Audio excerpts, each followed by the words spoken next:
soir, aux Nouvelles nationales d'APTN, APTN rencontre Carole Dubé, conjointe de Joyce Echaquan, à sa maison à Manoane.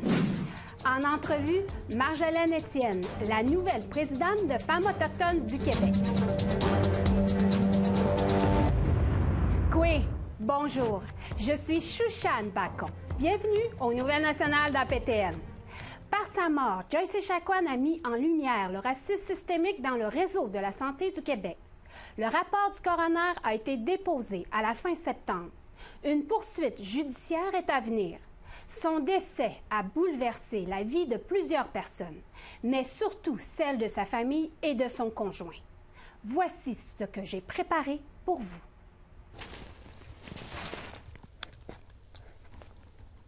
Carole Dubé va faire son rapport quotidien auprès de sa Joyce.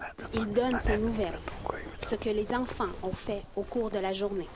J'essaie de venir tous les jours, quasiment tous les matins. Je ne suis pas venu un matin parce que j'ai lavé un peu plage. La conversation qu'ils ont à chaque jour est plus tendre que la dernière conversation qu'elle a eue dans ses dernières minutes de sa vie.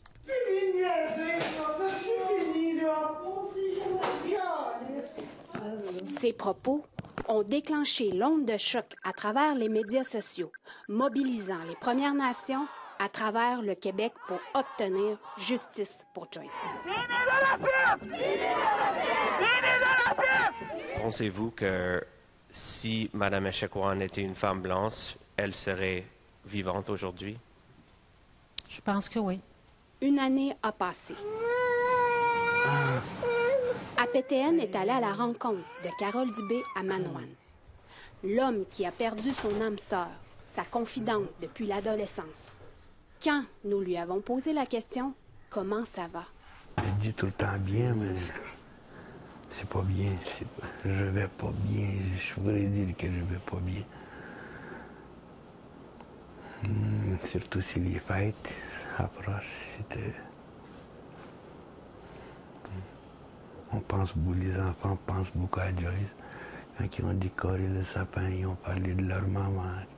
Il se remémore de l'homme qu'il était avant de la perdre. Un homme heureux. Un homme qui aimait se lever auprès de sa Joyce.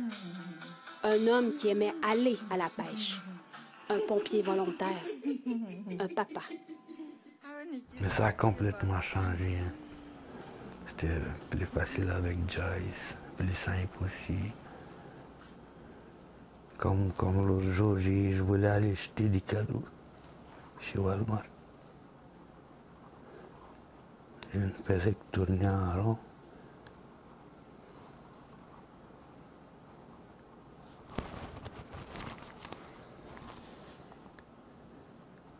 Tout est difficile aujourd'hui pour nous. Joyce est omniprésente dans sa vie et celui de ses 7 enfants. Il dit qu'au début, il y avait beaucoup de monde, beaucoup de soutien. Il recevait énormément de dons et de cadeaux. Maintenant, il y a de moins en moins de monde. C'est tout mélangé. Hein. Je ne choisis pas ce que ça vient tout seul, que je suis assis là, puis ça vient tout seul, les souvenirs qu'on a eus. Surtout quand les enfants vont à l'école, c'est là, quand je suis tout seul, là, c'est là que les souvenirs. Pour Carole Dubé, Joyce était tout pour lui. C'était ma boss, genre, c'était elle qui s'occupait de la maison, des enfants. Elle faisait tout ici à la maison. Qu'aujourd'hui, que c'est mon tour aujourd'hui, je trouve que c'est tachitaire. Moi, je pensais qu'il se payait du bon temps à la maison.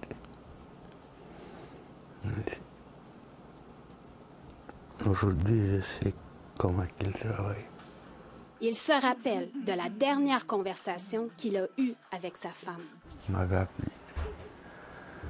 Il disait qu'il allait passer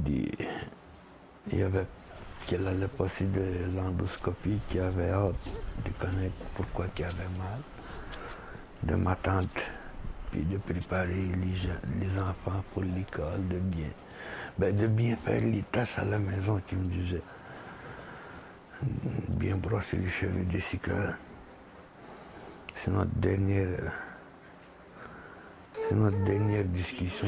Si j'aurais su, je lui aurais parlé longtemps. Mais ça a été très très cool.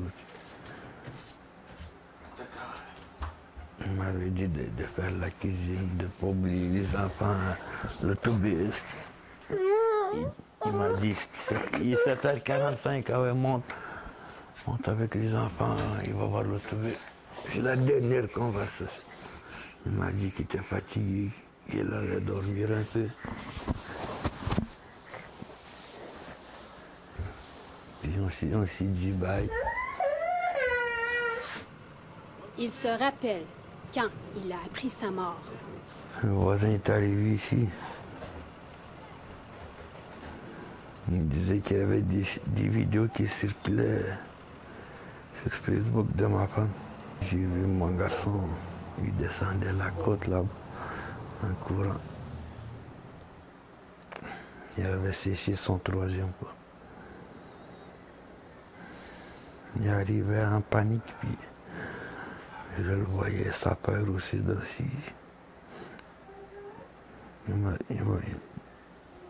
m'a dit de rentrer à la maison.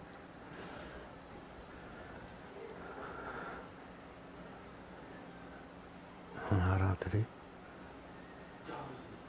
On a regardé dans les yeux très... un petit peu longuement, comme s'il se retenait de me montrer ces vidéos. Il a tout de suite vu que Joyce était déjà partie. J'ai laissé par terre le téléphone. Je l'ai mis à genoux là-bas.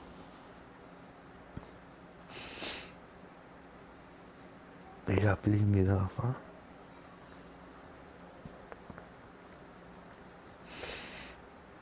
Je ne savais pas quoi leur dire. Mais cette vidéo-là, je le voyais qui ne respirait pas.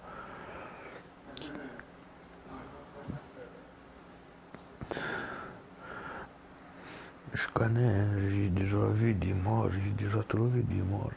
Je connaissais. J'ai tout de suite reconnu qui était.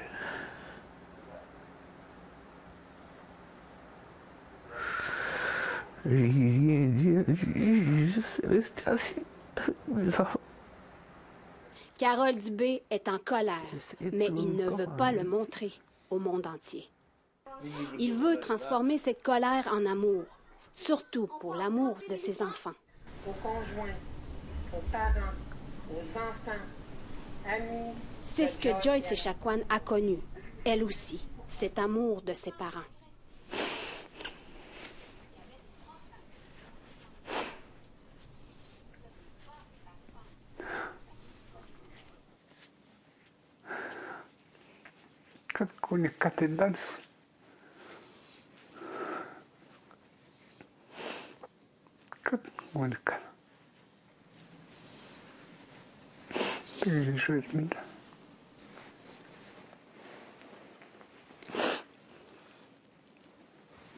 Cette douleur de la perte de leur fille rayonnante pour eux, celle qui leur réclamait souvent de la prendre dans leurs bras comme quand elle était fillette.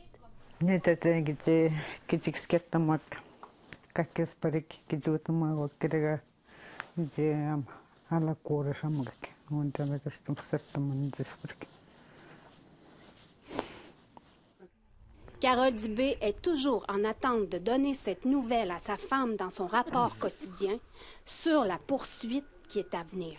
Mais pour lui, l'avenir, c'est de continuer ce que sa femme a déclenché. C'est pas une révolution, c'est une évolution. C'est ça qu'on veut, c'est pas une révolution, c'est une évolution qu'on veut. Shushan Bacon, Nouvelle nationale d'APTN, Manoane. Après la pause, investissement de 19,4 millions de dollars dans des initiatives d'éducation autochtone. Restez là.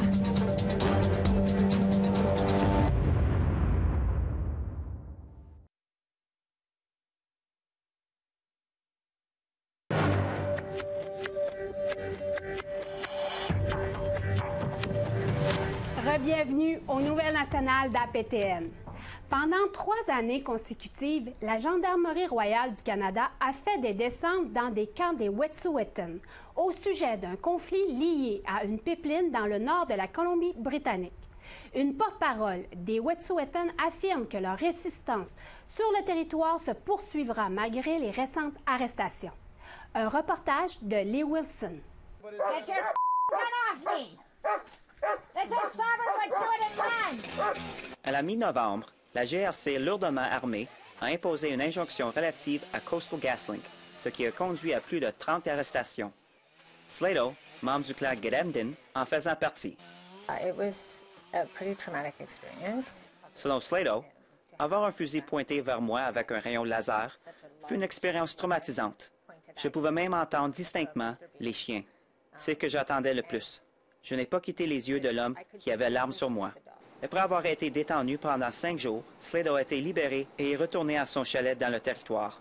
Elle affirme que la résistance se poursuivra car c'est l'ancienne loi Wet'suwet'en qui est respectée.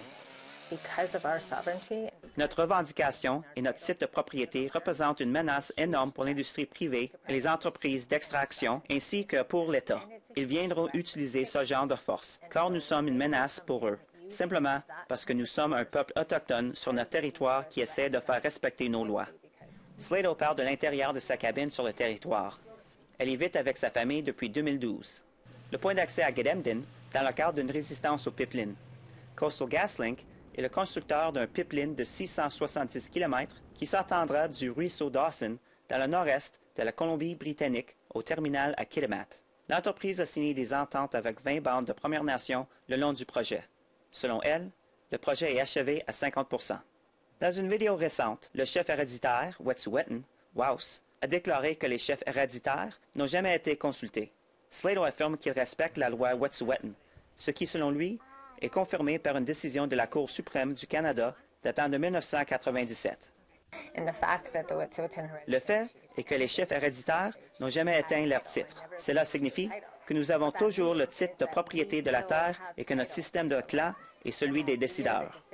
La position des chefs héréditaires des Wet'suwet'en est claire. Aucun pipeline ne traversera le territoire. Mais en 2019, Coastal GasLink a obtenu une injonction contre les barrages routiers qui empêchent la construction du pipeline. L'arrestation des Wet'suwet'en et de leurs partisans en 2020 a mené à des manifestations de solidarité à l'échelle mondiale. Mais la pandémie a frappé. all of the work that was happening. Tout le travail de soutien qui se faisait, comme Shutdown Canada, s'est fait en réponse à des descentes en 2020. Il y avait beaucoup d'activités politiques en cours, mais la pandémie a tout simplement tout arrêté. Au cours de la pandémie, le travail sur les pipelines s'est poursuivi et des conflits ont été signalés. À la fin de septembre, lorsque la société a prévu de passer le pipeline sous la rivière Maurice, le clan Wet'suwet'en a mis en place un blocus près du site de forage. Selon Coastal GasLink, il y avait 500 travailleurs derrière les barrages routiers. La CGL affirme également qu'elle a l'intention d'utiliser la méthode la plus sécuritaire pour passer sur la rivière, en utilisant un processus appelé passage sans tranchée. À l'heure actuelle, il y a des milliers de passages sans tranchée à Colombie-Britannique, exploités en toute sécurité sous les rivières et des ruisseaux de toute taille. Slato affirme que leur opposition au pipeline est basée sur le maintien de la propreté de l'eau potable. Il a toujours été question de la protection de notre rivière, ce qui a été le plus grand problème pour tout pipeline traversant le territoire de Wet'suwet'en. Dans le cadre des conditions de sa libération, Slato doit rester à 75 km des lieux de travail de la CGL. Mais il est peu probable que ces conditions empêchent de futurs conflits au sujet du pipeline de la CGL. Un reportage de Lee Wilson, Nouvelle nationale d'APTN, territoire Wet'suwet'en, Colombie-Britannique. Tout juste après les retombées liées au cours sur les valeurs et la citoyenneté québécoise qui a nouvellement été proposé, les ministres de l'Éducation et des Affaires autochtones du Québec se sont joints au Conseil en éducation des Premières Nations pour annoncer un investissement de 19,4 millions de dollars dans des initiatives d'éducation autochtone. Le ministre des Affaires autochtones, Yann Lafrenière, dit que l'investissement de plusieurs millions de dollars est divisé en 3 parties. Un meilleur matériel pédagogique pour les enseignants, de meilleurs services d'intégration pour les enfants qui fréquentent l'école à l'extérieur des réserves et enfin la révision du programme d'enseignement de la province sur les Autochtones. Le nouveau cours sur les valeurs et la citoyenneté de Québec a été critiqué pour son manque de consultation avec les Autochtones. Le Conseil en éducation des Premières Nations voit une longue liste de changements à venir. Québec estime que le changement est déjà en cours. L'annonce, elle est aussi nouvelle pour nous que le ministère, les ministres viennent de faire. Donc, on va se donner le temps, maintenant qu'on a nos priorités, de se faire un plan d'action. Ensuite, on va aller chez les ressources, puis ensuite, on va déployer le plan. Donc, de se donner quelques années pour le réussir, surtout pour faire l'édition, la remise à niveau. C'est quand même un énorme travail qui va être fait tant au niveau de nos communautés que du réseau provincial. Donc, il faut se donner le temps. Après la pause, nous recevons la nouvelle présidente de Femmes autochtones du Québec, Marjolaine Étienne. Soyez là.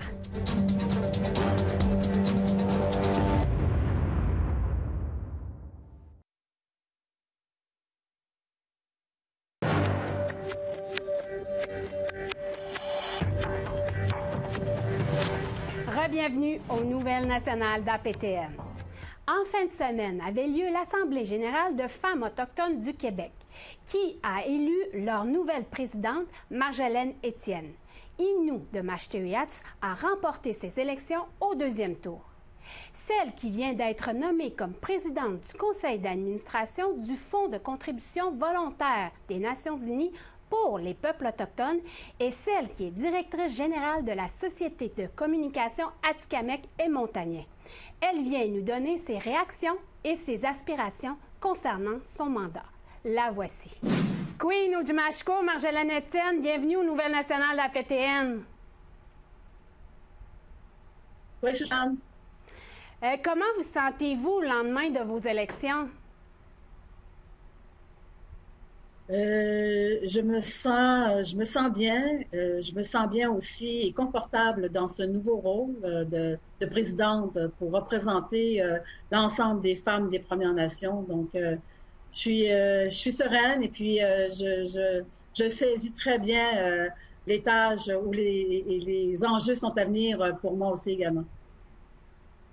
Puis, quels sont vos objectifs durant votre mandat?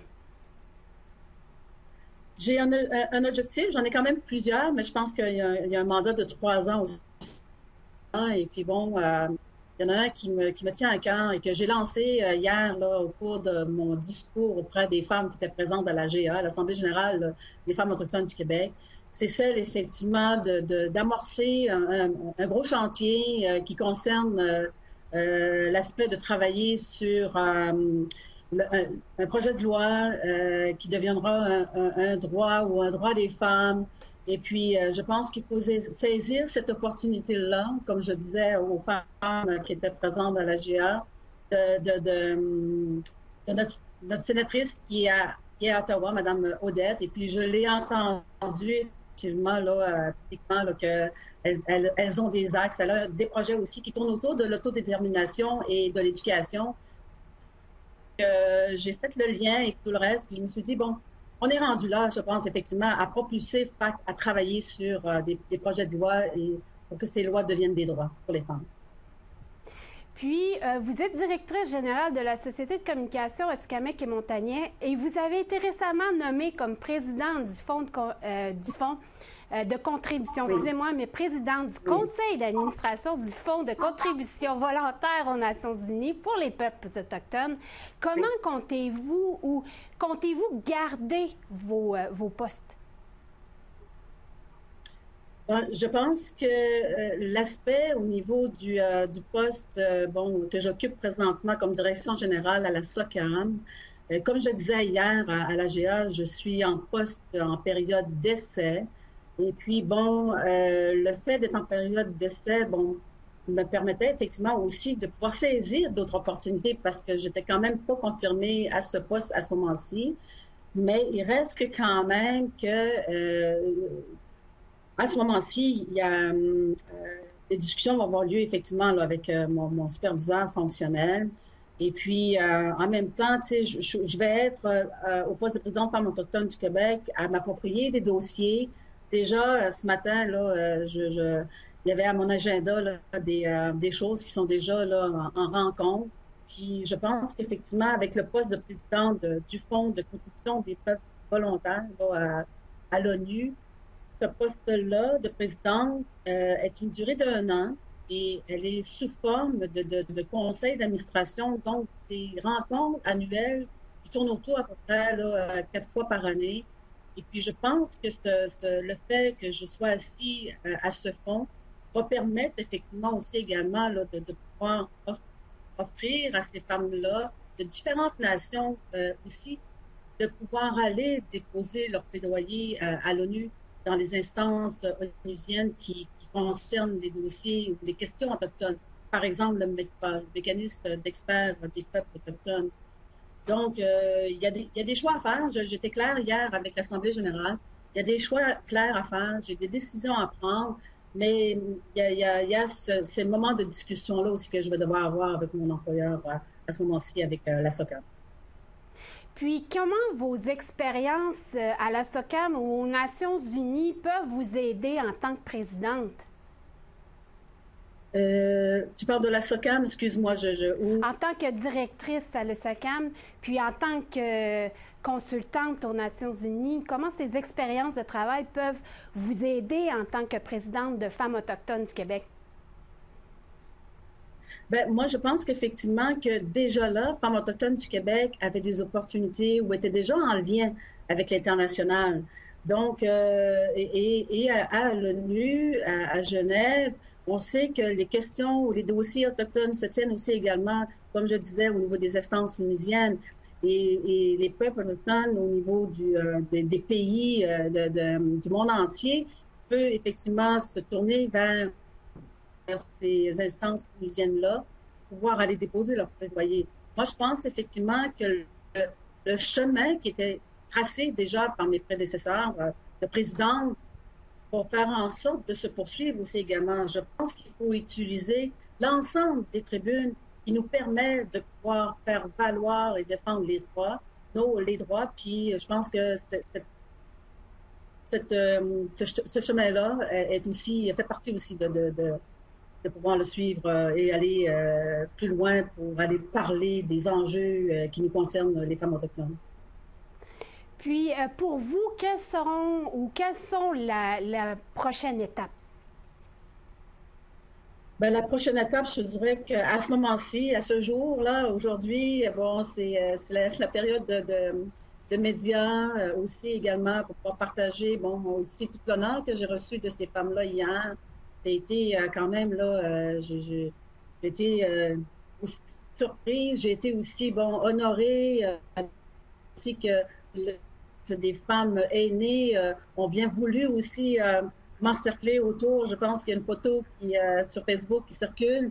Puis ça, d'être entourée de ces femmes-là, je me sens tellement aussi en appui, aussi également pour pouvoir faire en sorte de pouvoir faire avancer les dossiers des femmes et dans la perspective de pouvoir répondre à la mission de FAC. Tinishkimaden, Marjolaine Étienne. Merci, Tinishkimaden. Yamé. Yamé.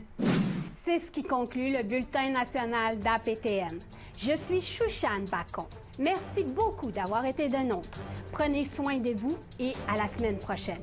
Yamé Wensi.